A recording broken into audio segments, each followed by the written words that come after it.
अभी मेरे ख्याल से स्क्रीन दिख रही होगी। ठीक है, तो यहाँ पर हम लोग ने यस सर। हाँ, दो चीजें देखी थी। आपका जो सर रिकॉग्नाइज, हाँ बताओ। सर 44 का प्रेजेंट मार्क कर दीजिए।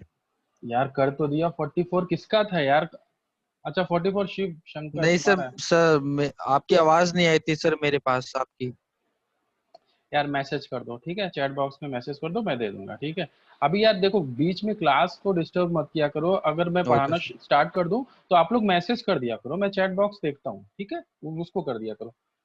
वो ज्यादा इंपॉर्टेंट नहीं है। अटेंडेंस तो मैं दे दूंगा यार, इतना कोई इशू नहीं है अटेंडेंस का, ठीक है। आप मैसेज भी कर दो मुझको, या सबसे बढ़िया है आप चैट बॉक्स में मैसेज कर दो, ठीक है, उधर मैं देखता हूँ। जब तक अटेंडेंस हो रही है तब तक बोलो अटेंडेंस के बारे में, उसके बाद मत बोला करो आप लोग।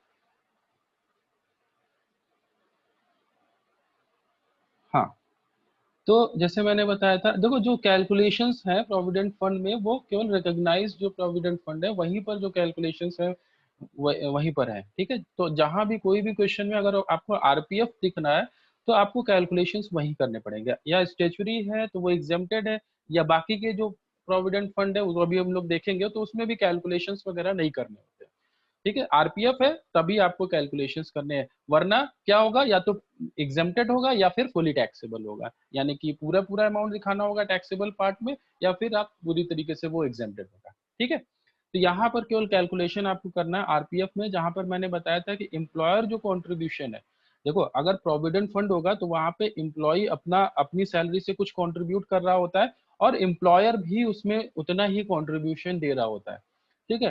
तो अपने जो भी एम्प्लॉय अपना खुद कंट्रीब्यूट कर रहा है उससे तो हमें मतलब है नहीं, ठीक है, वो कोई टैक्सेबल वाला, भाई मुझे सैलरी मिल रही है, मैं उसका पार्ट अपना अपने पीएफ में अकाउंट में डाल रहा हूँ, तो उस वो तो मेरे लिए भाई वो अमाउंट थोड़ी ना मेरे लिए टैक्सेबल होगा, क्योंकि मैं ऑलरेडी उस पर टैक्स पे कर रहा हूँ जो सैलरी मिल रही है, ठीक है, उसी में से अमाउंट उठाकर मैं दे रहा हूँ। लेकिन अगर एम्प्लॉयर आपको वो फैसिलिटी प्रोवाइड कर रहा है, वो आपको आपके लिए कंट्रीब्यूट कर रहा है प्रोविडेंट फंड में, तो वो उसके लिए आपको देखना पड़ेगा कि कितना पोर्शन उसका टैक्सेबल है, कितना नहीं है। तो यहाँ पे दो चीजें हैं, दो, एक तो एम्प्लॉयर कंट्रीब्यूशन, दूसरा आपका जो भी फंड है वहां पे वहां पर इंटरेस्ट आपको कितना मिल रहा है, तो वहां की आपको सर मैक्सिमम। एम्प्लॉयर करता भी है सर कंट्रीब्यूट? बिल्कुल बिल्कुल करता है। लेकिन वही है, काफी अभी जो है प्रोविडेंट फंड काफी इतना ट्रेंड में नहीं है, मतलब कि पहले होता था, अभी प्रोविडेंट फंड वगैरह गवर्नमेंट जॉब में नहीं मिल रहा है, तो प्राइवेट की तो बात ही छोड़ दो, ठीक है। यस जैसे सर। कि हम लोग, जैसे कि कॉलेज में हम लोग अगर अपने कॉलेज की बात करें, तो जो भी पुराने एम्प्लॉयज हैं उनको प्रोविडेंट फंड में एम्प्लॉयर मतलब कॉलेज कंट्रीब्यूट कर रहा है, मतलब करते हैं, ठीक है। लेकिन जो भी इधर जो भी एम्प्लॉय बाद के जो एम्प्लॉयज हैं, मुझे ईयर एग्जैक्टली नहीं पता, लेकिन जो अभी इतने पुराने नहीं है उन लोग के केस में ऐसा कुछ है नहीं, उन लोग का ना प्रोविडेंट फंड में ना एम्प्लॉय कंट्रीब्यूशन है ना एम्प्लॉय कंट्रीब्यूशन है, मतलब वो ऐसा कोई अकाउंट ही नहीं है उनके पास, ठीक है। तो वही चीज है यहाँ पर मैक्सिमम लिमिट आप लोग को बता दी गई है 12%, यानी कि अगर एम्प्लॉयर कंट्रीब्यूशन 12% से ज्यादा है तो आपके लिए वो टैक्सेबल अमाउंट होगा। और अगर इंटरेस्ट जो भी आपके अकाउंट में क्रेडिट हो रहा है, जो प्रोविडेंट फंड अकाउंट है, अगर वो 9.5% से ज्यादा है, तो जितना भी ज्यादा है वो आपके लिए टैक्सेबल होगा, ठीक है। तो उसके हम लोग ने प्रैक्टिकल कुछ प्रैक्टिकल क्वेश्चंस भी कर लिए थे। जैसे ये ये क्वेश्चन हम लोग ने डिस्कस कर लिया हुआ था, ठीक है। तो यहाँ पर जो एम्प्लॉयर कंट्रीब्यूशन है वो 13% है, तो यहाँ पर 1% ज़्यादा है, यानी 12% तक जो लिमिट है 12% तक है। तो 1% अब मैंने सैलरी का कैलकुलेट कर लिया, वो आ गया 4200, और यही आपका टैक्सेबल अमाउंट है फॉर प्रोविडेंट फंड, ठीक है। ये क्वेश्चन है जो हम लोग ने कल इस पे भी बात की हुई थी। यहाँ पर देखिए आपकी जो सैलरी बेसिक पे दिया गया है, और आपका डियरनेस अलाउंस मैंने पहले ही बताया था कि यहाँ पर हम लोग रिटायरमेंट बेनिफिट सैलरी लेते हैं। रिटायरमेंट बेनिफिट से सैलरी से मतलब है बेसिक पे plus dearness allowance, DA, forming part of salary, मतलब जो भी रिटायरमेंट बेनिफिट का सैलरी का पार्ट है वो केवल उतना ही डियरनेस अलाउंस में। वहाँ क्वेश्चन में अगर देखो दिया गया है फॉर्मिंग पार्ट ऑफ सैलरी, तो इसका मतलब वो पूरा पार्ट आपका रिटायरमेंट बेनिफिट सैलरी में जाएगा। अगर दिया है not forming part of salary, यानी कि वो नहीं जाएगा। अगर आप जैसे मिस्टर सी के केस में देखिए, यहाँ पे लिखा है 50% of farming part of salary, यानी केवल 50%, 50% आपको इधर लेना है, ठीक है, for calculation of provident fund. 2000। हाँ 2000, ठीक है। तो ये पॉइंट क्लियर हो गया। डीए वाला पॉइंट। कमीशन में मैंने पहले बताया था, आपको फिक्स्ड परसेंटेज होगा कमीशन का, ठीक है। एक तो ये चीज है, दूसरी चीज सेल पर कमीशन होगा, ना कि परचेज पे। यहाँ पर देखिए मिस्टर बी के केस में परचेज पर कमीशन मिला हुआ है 3% का, ठीक है। तो आप इसको कंसीडर नहीं करोगे, केवल मिस्टर ए जो 4% है कमीशन ऑन सेल्स, और mister C 2% commission on sales. ये दोनों चीजें आप रिटायरमेंट बेनिफिट सैलरी में इंक्लूड करोगे, बाकी की चीजें ये परचेज मिस्टर बी के लिए आप नहीं करोगे, ठीक है। अभी आगे बढ़ते हैं। एम्प्लॉयर कॉन्ट्रीब्यूशन यहाँ पे 15% है मिस्टर ए में, तो 12% तक केवल टैक्स फ्री होगा, एग्जेम्प्ट होगा, तो यानी कि 3%, ठीक है। 3% ऑफ सैलरी वो टैक्सेबल होगा मिस्टर ए के लिए। मिस्टर बी के लिए अभी यहाँ पर देखिए, यहाँ पर 1%। नहीं, बिल्कुल नहीं, यहाँ पर देखिए दिया गया है 20% ऑफ बेसिक पे, ये जरूर देखना, ठीक है। बेसिक पे दिया गया है, यानी कि 18,000 जो बेसिक पे है उसका 20% है, लेकिन हमें कैलकुलेट करना है 12% ऑफ रिटायरमेंट बेनिफिट सैलरी, वो लिमिटेशन है, ठीक है। बेसिक पे का कोई लिमिटेशन नहीं है, बेसिक पे से कोई लेना देना नहीं है, लेकिन इसको जो कंट्रीब्यूशन जो मिल रहा है वो बेसिक पे मिल रहा है, ठीक है। तो यहाँ पर हमको कैलकुलेशन करना पड़ेगा कि भाई आपकी बेसिक पे का 20% कितना है और रिटायरमेंट बेनिफिट सैलरी का 12% कितना है, वो दोनों में जो डिफरेंस होगा, ठीक है, वो अमाउंट जो है आपका टैक्सेबल अमाउंट होगा, ठीक है। आया समझ में? तो ऐसा ना करो Yes, 8% लगा दे बेसिक पे में। क्या नहीं ऐसा नहीं होगा सर। बेसिक पे सर वो होता है ना जिसमें हम लोग कमीशन और नहीं, ये क्या बेसिक पे कहते देखो हैं यार, दिया ऐड गया करते हैं। बेसिक पे में कुछ भी इंक्लूड नहीं होता। बेसिक पे देखो, फर्स्ट जो पॉइंट है वही है, बेसिक पे पर मंथ। ये बेसिक पे में कुछ इंक्लूड थोड़ी ना करते हैं। बेसिक जो बेसिक सैलरी होती है बेसिक पे, ठीक है, उसमें कोई चीज और दूसरी चीज कोई भी इंक्लूड नहीं होती। जो 18,000 डी आपका और मिस्टर कमीशन बी है, हटा के 18,000 जो आपका मिस्टर बी के लिए 18,000 ये बेसिक पे है। तो यहाँ पर क्या करना है, मैं फिर देखो एक बार कैलकुलेशन करके बता देता सर हूँ। अब यहाँ डीए पे और क्या, कमीशन हटा देंगे। हाँ सर डीए और कमीशन हटा देंगे इसमें। नहीं, देखो अभी 3%। अब ये कहीं सॉल्व है नहीं। अच्छा, मैं ऐसे ही बता देता हूँ। देखो यहाँ पर क्या करना है, पहले आपको 18,000 18,000 रुपए है आपका बेसिक पे, इंटू 12 12 महीने के लिए। तो कितना होगा 18,000 इंटू 12? एक मिनट, एक सेकंड, सर मैं 3,60,000 कैलकुलेशन कर लेता हूँ, क्योंकि कैलकुलेशन सर मैं थ्री करता लाख रहता हूँ साथ में, सिक्सटी थाउजेंड तो फिर मैं बताता हूँ। हाँ, 18,000 इंटू 12, ये आपका हो गया 2,16,000, ठीक है। 2,16,000 रुपए ये आपका जो है बेसिक पे हो गया। इसका 20% आपका एम्प्लॉयर कॉन्ट्रीब्यूशन है, इंटू 20, ठीक है। ये आ गया 43,200 रुपीज, ये आपका एम्प्लॉयर कॉन्ट्रीब्यूशन है। अभी मुझे क्या करना है, अभी मुझे आ, अच्छा यहाँ पर एक और चीज है। यहाँ पर जब हम सैलरी सैलरी जब जो है कैलकुलेट करते हैं मिस्टर बी की रिटायरमेंट बेनिफिट सैलरी, तो उसमें भी केवल बेसिक पे ही होगा। क्यों? क्योंकि 7,000 तो पार्ट ही नहीं है सैलरी का, not forming part of salary, ये तो आपको लेना ही नहीं है। और उसके बाद अगर मैं कमीशन की बात करूं तो ये परचेज पे है, तो इसको भी आपको नहीं लेना है। तो यहाँ पर तो ठीक है, यहाँ पर 18,000 यानी कि 2,16,000 का ही 12% होगा, और दोनों में जो भी डिफरेंस होगा वो अमाउंट आपका टैक्सेबल पार्ट है, यानी 8%, कुल मिला के 8% ऑफ बेसिक पे will be taxable, taxable provident fund, ठीक है, टैक्सेबल एम्प्लॉयर सर। कॉन्ट्रीब्यूशन, ठीक है। सर अगर यहाँ पे जो फॉर्मिंग पार्ट ऑफ सैलरी है वो नॉट, जैसे not forming part of salary, अगर वो फॉर्मिंग पार्ट ऑफ सैलरी होता और सर यहाँ पे सेल की जगह से परचेज होता, तब हम लोग सर बेसिक पे के केस में कैसे निकालते हैं? तब हम देखो, तब ये करते, एम्प्लॉयर कॉन्ट्रीब्यूशन पहले अमाउंट पे निकाल लिया, कितना आ रहा है 43,000 समथिंग आ रहा है, ठीक है, वो निकाल लिया, वो हो गया मेरा। उसके बाद मैं रिटायरमेंट बेनिफिट सैलरी कैलकुलेट करता 12 मंथ्स की, और उसका 12% निकालता, ठीक है। वो हो सकता है उसके उससे ज्यादा हो या उसके बराबर हो या उससे थोड़ा बहुत कम हो, क्योंकि वहां पर सैलरी आपकी बढ़ जाती है, क्योंकि उसमें आपका डियरनेस अलाउंस भी होता है, उसमें आपका कमीशन भी होता है, ठीक है। तो उसका हम 12% निकालते और फिर देखते डिफरेंस अमाउंट क्या है, ठीक है। फिर अगर डिफरेंस अमाउंट में अगर आपका जो भी एम्प्लॉयर कंट्रीब्यूशन वो ज्यादा है और आपका जो भी जो रिटायरमेंट बेनिफिट सैलरी का 12% है वो कम है, तो जो भी डिफरेंस आ रहा है वो आपका टैक्सेबल अमाउंट हो जाएगा। ठीक है? सर दोनों का डिफरेंस लेंगे ना, ये कम ज्यादा वाला तो नहीं लेंगे? नहीं नहीं नहीं, दोनों का डिफरेंस, दोनों अमाउंट का डिफरेंस। Okay sir. ठीक है, सर इसके आप बाद जो बता सर हाँ हाँ सर बताओ। आप जो बता रहे बेसिक पे का मतलब वो अगर फॉर्मिंग पार्ट होता तो फिर 18,000 तो लिखा तो, लेकिन 18 मतलब बेसिक पे है तो 18,000 इंटू 12 का ही तो निकालेंगे 8%। हाँ हाँ बिल्कुल, अभी इस केस में यही करना है। ठीक है, लेकिन जैसे नहीं इस उसमें केस में नहीं सर, सब फॉर्मिंग पार्ट अगर होता और अगर सेल्स दिया होता अगर अच्छा कमीशन में फॉर्मिंग पार्ट होता, तो तो फॉर्मिंग पार्ट अगर होता तो हम जो है जब जब हम लिमिट निकालनी होती है कि भाई अभी हम मुझे लिमिट बतानी है कि कितना मिस्टर बी के लिए जो आपका एम्प्लॉयर कंट्रीब्यूशन है एग्जेम्प्टेड है।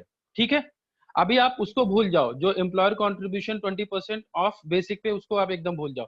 अभी हम मुझे लिमिट निकालनी है कि मैक्सिमम लिमिट कितनी है एम्प्लॉयर कंट्रीब्यूशन की जो हमारे मेरे लिए एग्जेम्प्टेड है। तो उसके लिए मुझे चाहिए रिटायरमेंट बेनिफिट सैलरी। तो रिटायरमेंट बेनिफिट के लिए सैलरी के लिए मुझे क्या चाहिए, 18,000 बेसिक पे और आपका डियरनेस अलाउंस अगर फॉर्मिंग पार्ट ऑफ सैलरी है तो, और आपका कमीशन अगर वो सेल पर है फिक्स परसेंटेज है, तो वो आपको काम करना पड़ेगा। ठीक है, अब वो उसको आप कैलकुलेट करने के बाद सैलरी कैलकुलेट करोगे और उसको 12% निकालोगे। वो अमाउंट जब 12% निकालने के बाद वो अमाउंट आपका मैक्सिमम लिमिट है। ठीक है, उस अमाउंट से जितना भी ज्यादा अमाउंट आपका एम्प्लॉयर कंट्रीब्यूशन होगा वो टैक्सेबल पार्ट होगा। ठीक है, फिर आप क्या करोगे, बेसिक पे का 20% निकाल लोगे, फिर वो अमाउंट और जो पहले निकाला है 12% अमाउंट दोनों में कंपेयर करना है, और जो भी डिफरेंस अमाउंट है वो आपका टैक्सेबल हो जाएगा, टैक्सेबल अमाउंट। ठीक है, सर जैसे ऐसा अगर नहीं कर इस तरह सकते हैं से कि जो डिफरेंस सर जो हाँ डिफरेंट परसेंटेज है नहीं नहीं उतना ही निकालना। हाँ नहीं, ज्यादातर केसेस में तुमको क्वेश्चंस ऐसे ही मिलेंगे कि आपको डिफरेंस जो परसेंटेज है उसका आप निकाल लो। लेकिन यहाँ पर अगर आपको थोड़ा सा कंफ्यूज करने के लिए, जैसे यहाँ पर दे दिया गया है एम्प्लॉयर कंट्रीब्यूशन 20% ऑफ बेसिक पे, अगर 20% ऑफ सैलरी होता तो फिर काम आसान होता, फिर आप डिफरेंस करके आप कर सकते थे। लेकिन यहाँ पर 20% ऑफ बेसिक पे दिया गया, इसलिए प्रॉब्लम हो रही है। ठीक है, लेकिन यहाँ पर जो है, अगर मैं जो है डियरनेस अलाउंस की बात करूँ, कमीशन की बात करूँ, तो वो भी यहाँ पे कंसीडर नहीं किया जा रहा है। लेकिन सपोज अगर ऐसा होता कि वो भी फार्मिंग पार्ट ऑफ सैलरी होता, आप उसको कंसीडर करते और कमीशन भी सेल पर होता, तो आप तीनों चीजों को आपको ऐड करना पड़ता सैलरी कैलकुलेट करने के लिए। ठीक है, लेकिन अगर ये चीज मेंशन कर दी जाती है कि एम्प्लॉयर कॉन्ट्रीब्यूशन बेसिक पे पर ही मिल रहा है, तो आपको वो अमाउंट तो बेसिक पे ही निकालना है, और जो लिमिटेड अमाउंट है, जो मतलब जो एक जो मैक्सिमम अमाउंट है जो टैक्स एग्जेम्प्टेड, वो तो आपको रिटायरमेंट बेनिफिट सैलरी पर ही निकालना पड़ेगा। ठीक है, हमेशा याद रखना, एम्प्लॉयर कंट्रीब्यूशन हो सकता है वो सैलरी पे दे रहे हो सकता है वो बेसिक पे दे रहे हो। अभी थर्ड केस देखो, यहाँ पर क्या है, 5,000 रुपीज पर मंथ, यहाँ पे कोई परसेंटेज नहीं दिया गया है बेस, यहाँ पर तो कैलकुलेट करना ही पड़ेगा। थर्ड केस मिस्टर सी, ठीक है, तो यहाँ पर तो कोई परसेंटेज दिया ही नहीं गया है। यहाँ पर आपको देखना 5,000 यानी कि 12 × 5 यानी कि 60,000 रुपए उसको मिल रहा है। ठीक है, ये एम्प्लॉयर कंट्रीब्यूशन, तो अभी तो आपको पूरा डियरनेस अलाउंस, बेसिक पे, कमीशन, इन तीनों को कंसीडर करके वे सैलरी निकालनी होगी, उसका 12% निकालना होगा, उसको 60,000 से कंपेयर करना पड़ेगा, और जो भी डिफरेंस अमाउंट होगा वही वो बताएगा कि भाई कितना पार्ट टैक्सेबल है कितना नहीं है टैक्सेबल। ठीक है, तो आपको कंफ्यूज करने के लिए एम्प्लॉयर कंट्रीब्यूशन इस तरह से दिया जा सकता है। अभी क्लियर सर हुआ कि कमीशन एनुअली है सर? नहीं नहीं, कमीशन जो है फिक्स परसेंटेज है। एनुअली मतलब ये नहीं कि वो कोई रेगुलर पेमेंट नहीं है। आपने टोटल जो है उस लास्ट ईयर में, जैसे ये मिस्टर ए के केस में क्या है, कमीशन 4% ऑफ 20 लाख, यानी 20 लाख रुपए की उन्होंने सेल की, इसलिए उनको 4% उस पर कमीशन मिल गया, मतलब प्रीवियस ईयर में। सर आप बताइए थर्ड वाला केस। अभी किसी को डाउट तो नहीं है, वो पहले बताओ मुझे, फिर वो ज्यादा जरूरी है। किसी को कुछ डाउट हो तो पूछ लो अभी। तो ये 5,000 वाला नहीं समझा। हाँ 5,000 वाला अभी मैं बताता हूँ, अभी मैंने बताया भी नहीं है 5,000। ठीक है, तो यहाँ पर आपका 15% ऑफ सैलरी, इधर 20% ऑफ बेसिक पे है, ठीक है, वो चीज हो गई। अभी 5,000 रुपीज पर मंथ है, ठीक है, तो 5,000 रुपीज पर मंथ अगर एम्प्लॉयर कॉन्ट्रीब्यूशन है तो आपको इसका एग्जैक्ट अमाउंट आपको कैलकुलेट करना पड़ेगा, तो वो कितना हो जाएगा, 60,000, 60,000 रुपए, ठीक है। तो 60,000 रुपए, अभी ये एक अमाउंट हो गया आपका एम्प्लॉयर कॉन्ट्रीब्यूशन। अभी मुझे सैलरी कैलकुलेट करनी है, तो सैलरी कैलकुलेट करने के लिए बेसिक पे प्लस डियरनेस अलाउंस का कितना लेंगे, 50% पार्ट, यानी कि 2,000 रुपए और 2% ऑफ 10 लाख, तो ये 20,000। हाँ हाँ 20,000, हाँ 20,000, ठीक है। 20,000 तो पूरे साल का है, ठीक है, वो पर मंथ तो है नहीं, वो तो फिक्स परसेंटेज है ना। अच्छा 10 ही मिनट बचा हुआ है, चलिए मैं अभी, अच्छा ये क्वेश्चन करने के बाद हम लोग, मैं उधर आप लोग को गूगल क्लासरूम पे दे दूंगा, ठीक है, उसको कर जरूर लेना, सभी लोग अटेम्प्ट करना, उसके मार्क्स जाने हैं और यही आज ही जाने हैं, ठीक है। तो 2% ऑफ 10 लाख यानी कि 20,000 रुपए, तो इधर आपका 15,000 हो गया, 16 और ये 2,000 प्लस 2,000, 2,000 और 17,000, तो 17,000 इंटू 12, ये आपका पूरे साल का हो गया। और प्लस ये इधर 2% यानी 20,000, यहाँ पे इंटू 12 नहीं करना है क्योंकि ये आपका फिक्स्ड है, ऑन सेल है, ठीक है, केवल वो आप 2% है 20,000, वही उतना ही लेना है।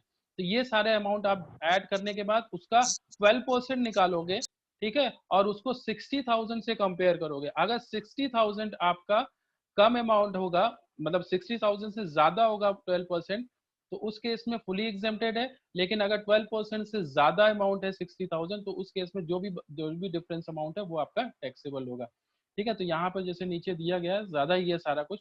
Taxable amount for recognised provident fund इधर मिस्टर ए के लिए 8,520, बी के लिए 17,280 और सी के लिए 33,120, ठीक है। ये आपका टैक्सेबल अमाउंट होगा। और एक बार फिर से हम लोग इसको जो है ट्यूट क्लास में डिस्कस कर लेंगे, मुझे पता है अभी कुछ कंफ्यूजन है, मैं इसको क्या करूँगा, एक जगह सॉल्व करके आपको दिखा दूंगा, ठीक है। अभी प्रॉब्लम ये है कि यहाँ पे मेरे पास सोल्यूशन नहीं है, ठीक है। अभी मैं गूगल क्लासरूम में डाल रहा हूँ, ठीक है, आपको असाइन कर रहा हूँ, फटाफट आप लोग करो, ज्यादा टाइम नहीं बचा हुआ है अभी। सर डिफरेंस है 2 मिनट रुक के थर्ड रहना। वाले का difference, सर हाँ हाँ हाँ, सर थर्ड वाले का डिफरेंस है 67,200 आ रहा है, नहीं एक मिनट, 6720।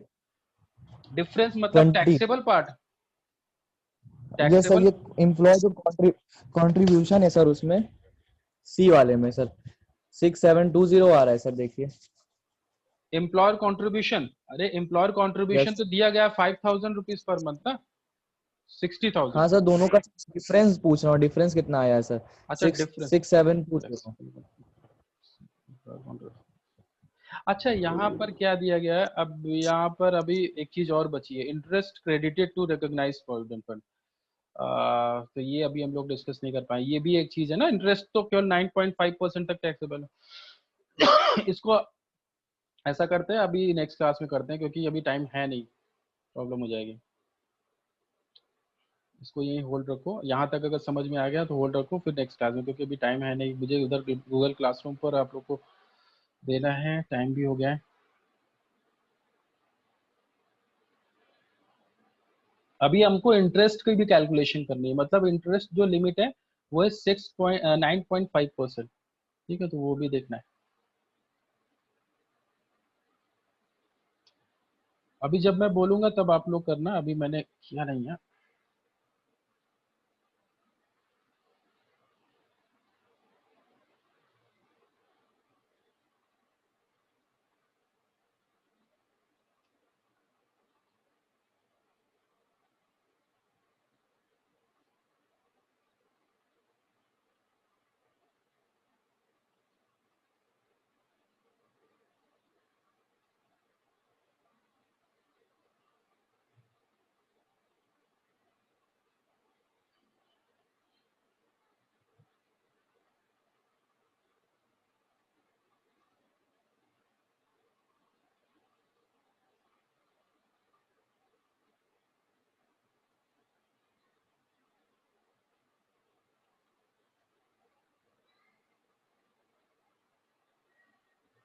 अभी आप लोग स्टार्ट कर सकते हो।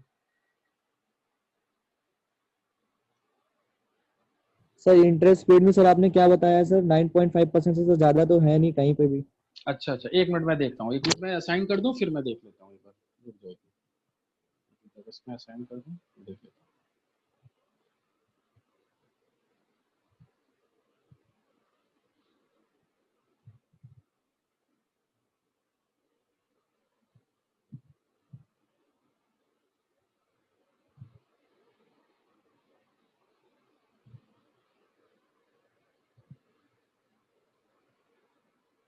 हाँ, इधर मैं चैट बॉक्स पे भी मैं मैसेज कर दे रहा हूँ, तो अगर उधर से किसी को कुछ प्रॉब्लम है तो इधर से भी आप लोग अटेंड कर सकते हैं, ठीक है।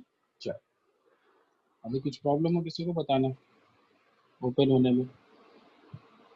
हाँ, आप ही देखते हैं।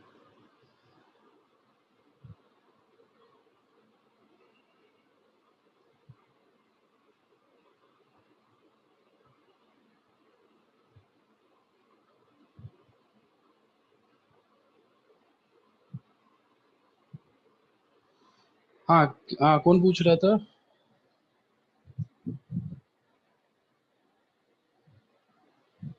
हाँ, किसको प्रॉब्लम थी बताओ यार जल्दी, 5 ही मिनट बचे हुए। सर मुझे सर मैं 10 सर मिनट यहाँ तक पे सर आगे 10 मिनट तक मैं रखूंगा, ठीक है, कोई प्रॉब्लम नहीं है। आगे मैं मतलब 10:50 तक मैं कर दूंगा, 10:50 तक टाइम है आपके पास, आप करो। हाँ, आप बताओ सर बताओ इंटरेस्ट रेट राज। 9.5% से ज्यादा सर कहीं पर है नहीं तो सर इसमें क्या हाँ होगा। ठीक है, हाँ सही बोला तुमने, interest credited to recognise provident fund 30,000 पर, हाँ ठीक है, ये तो पूरा एग्जेम्प्टेड है, ठीक है, सही बोल रहे हो। तो 8% ही है इधर, 8.5 है, 8.5 है, ठीक है। तो अभी क्या, taxable amount of recognise provident fund employer contribution plus interest, ठीक है ठीक है, मैं कैलकुलेट करता हूँ, देखता हूँ क्या है इसमें।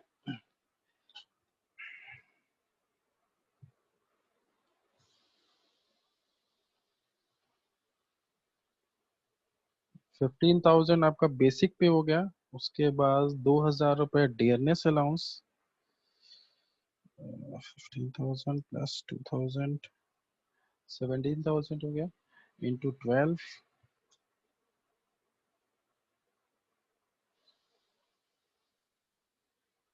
प्लस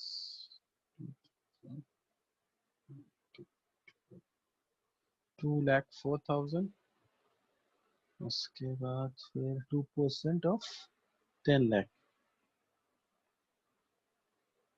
20,000, 2,24,000, ये आपका हो गया रिटायरमेंट बेनिफिट सैलरी। इसके बाद फिर हाँ, इसका 12%, इसका 12%, 26,880, 26,880 आ रहा है। हाँ, 12%, 26,880। राज, सर फर्स्ट वाले का नहीं मिस्टर सी का तुम पूछ रहे हो ना? यस सर मिस्टर सी का बताइए सर क्या मिस्टर है। सी का जो आपका 12% ऑफ सैलरी है, जो मैक्सिमम लिमिट है वो कितनी है? 26,880, यस सर। ठीक है। अब इसको माइनस कर दो 60,000 से, आ तो रहा है यार 33,120, क्या प्रॉब्लम है? सर एक मिनट देख